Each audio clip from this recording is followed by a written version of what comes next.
I really am very much obliged and humbled the entire thing that you organized, Sanjeevda. Actually, we know each other from past many years, and this is a great thing he is doing, and I would like to request everyone to give him a round of applause for the initiative he is taking, because we, the people of media, we know how much tough it is to work in the society, work for the society, and also side by side leading our own family. I would now request Mr. Bikram Sarkar, News Live Satellite Channel journalist, to please come to the stage, and Mr. Raja to please felicitate him.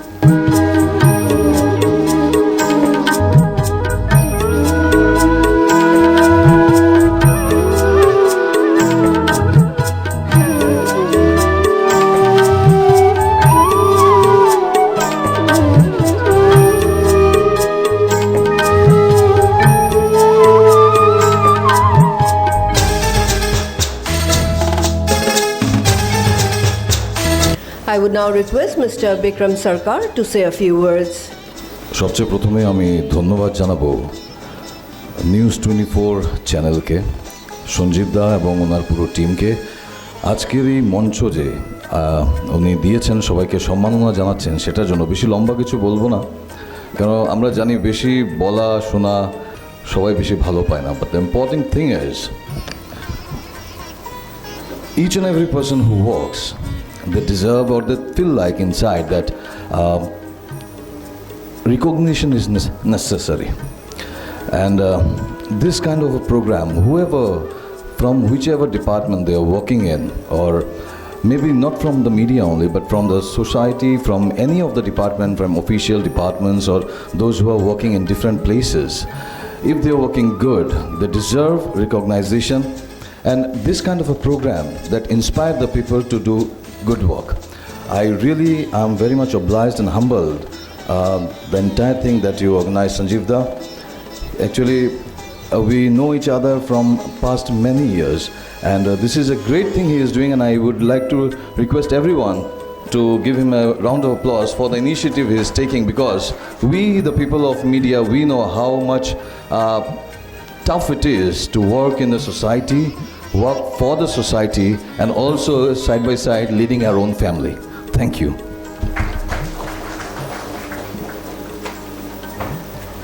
Thank you, Mr. Bikram Sarkar. Requesting Mr. Santosh Ranjan Chakravarti, retired Associate Professor, Kachhar College, Silchar, to please come to the stage. Alpana Dhar to please come and felicitate him.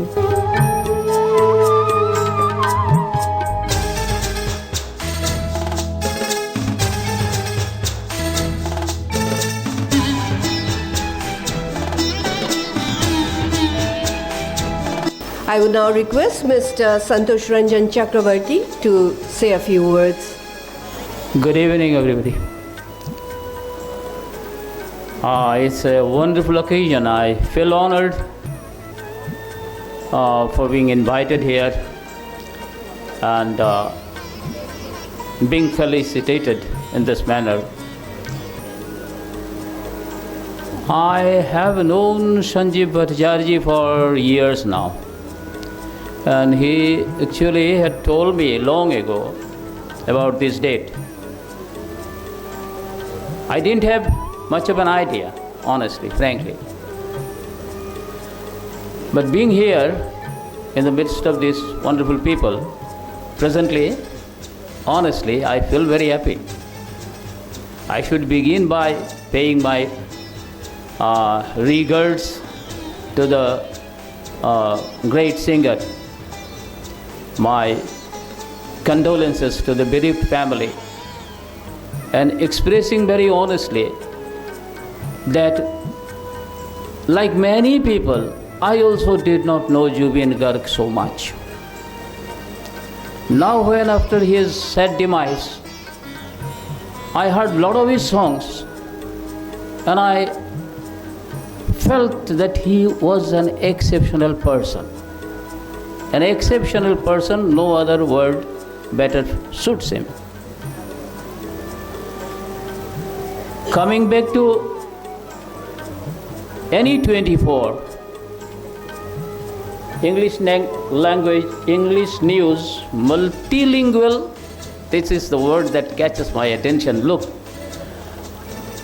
linguistically, we Indians live in a plural space, very much plural. Only one thing this nation can never tolerate, can never digest, is hatred of one language for the other. It's a land where it is masked, it's a plural space, we are multilingual people, and I tell my students always, I have been a teacher, and I am still a teacher, and it's 45 years I am in teaching. I began long ago. I always tell my students that, look, I never forget one of my friends from Paris telling me that I heard about India. Only one thing struck me, that in your country, some areas are there where your neighbor sets your house on fire because you don't speak his language, and you take a chance of breaking his head because he doesn't speak your language. And this is one thing very surprising about India. He's a Frenchman. I asked him a lot of things which are irrelevant here. I need not narrate.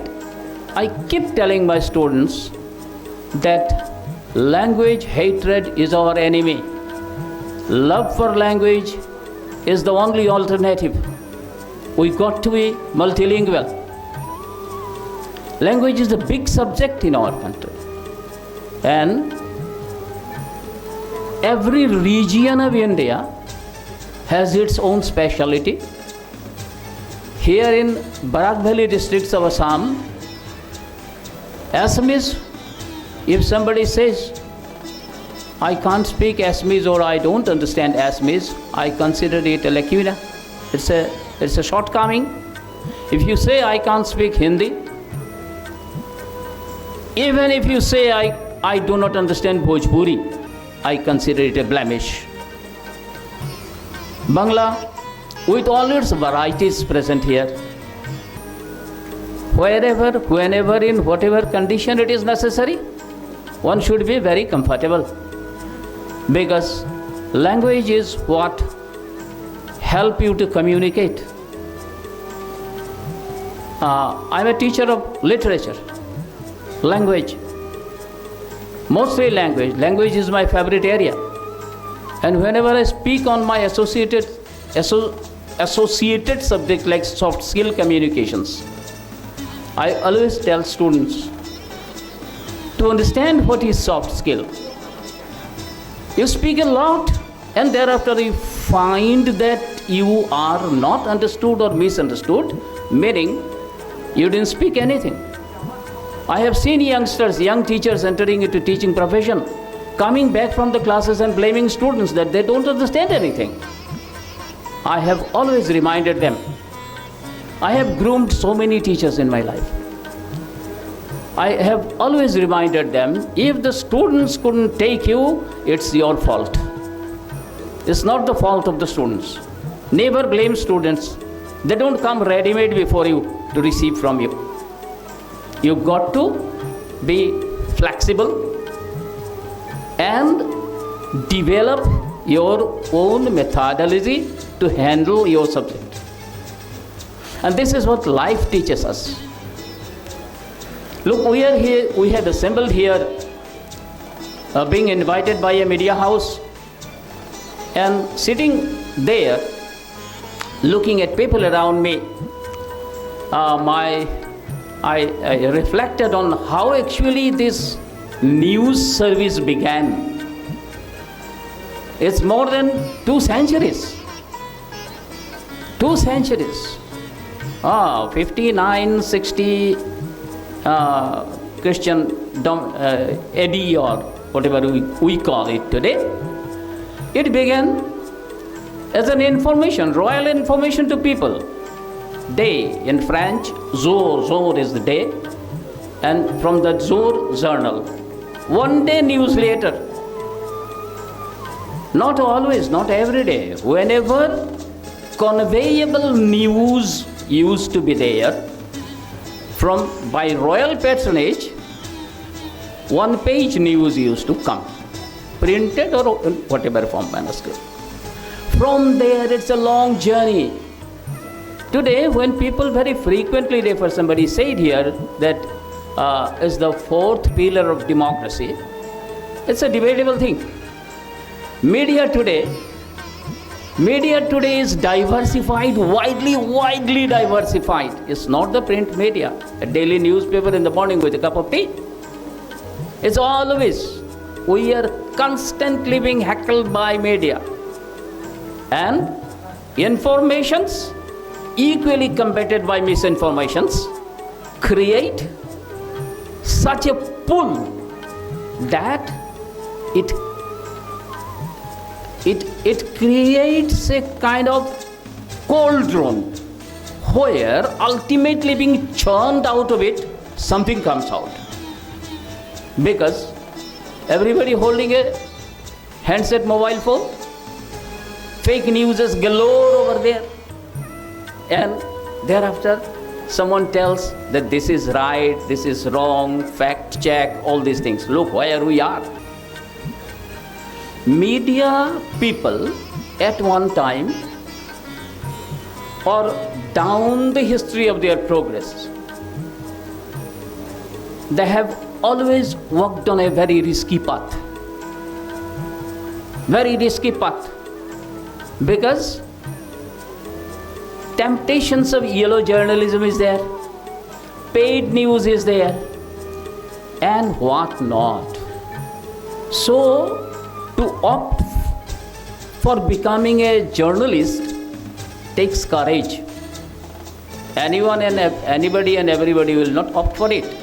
During my prime days, I don't call it prime days, I am an old man now. During my prime days, I have known some prominent journalists who are still alive, doing here and there. And I used to be curious about them. Why on earth these people with so much of merit have opted for journalism? This is a kind of intoxication, you know. Many of them could have opted for safer professions, comfortable professions, but something dragged them to such hazardous profession. Yes, hazardous, this is the term. To become a reporter is full of hazards, because temptations are there. If I am a politician, powerful politician, I will buy your pen. And if you don't sell yourself to me, I will see to it that your pen is snatched. These things happen. Media people know that it's not an easy job. Whenever I met Sanjeev, I found in him that intoxication. That intoxication, something drags people to this. Why on earth? You may ask, many of you, अरे यार ये reporter क्यों बना? और कोई काम नहीं मिला था इसको? ये रिपोर्टर क्यों बनते हैं सिर्फ यही लोग जानते हैं. हमारे जैसे लोग नहीं बनेंगे रिपोर्टर. बनना आसान नहीं है. For that matter, I pray for the well-being of all the reporters in the world. Many of them have suffered. I have known a few of them, even shot in broad daylight. I have known many such reporters. It's a risky profession. Now, NE24 has been doing well. Ever since I am connected to it, I keep receiving news clips. By nature, I have an attention towards the kind of pronunciation and other things. I don't claim that my English is okay, but I have been a teacher of phonology over a long period of time. Phonetics, pronunciation, other things. Here, the status of English and status of Bengali are more or less same. It's a wonderful area where even native speakers, it's very difficult to locate who is a native speaker of which language. even Hindi people, some of them born and brought up, but have some hesitations when they come across certain situations. So for language, we are in a wonderful space, fine space. We are all non-native speakers of every language we speak, out of which perhaps English wins the race when writing comes to question. We speak a lot of language, but when it comes to writing, people of this area write English better than any other language. This is my observation. I wish I am wrong. I'll not take more time because many more people are there. And we teachers are always talkative people. Wherever we get an opportunity, we speak a lot. Some teachers are here. I'm not naming very many people. I know most of you by your face and your professions. My respect, my regards, my love above all to you. I teach my students, do whatever you do with love. If you are a teacher, teach with love. That is at the top, that is the highest top, the virtue according to Christian theology. And if you speak with love. I have spoken out of whatever love is there in my heart. And once again, gratitude, thanks, everything, and all good wishes from the core of my heart for NE24. Thank you everybody. Thank you, Dr. Santosh Ranjan Chakravarti.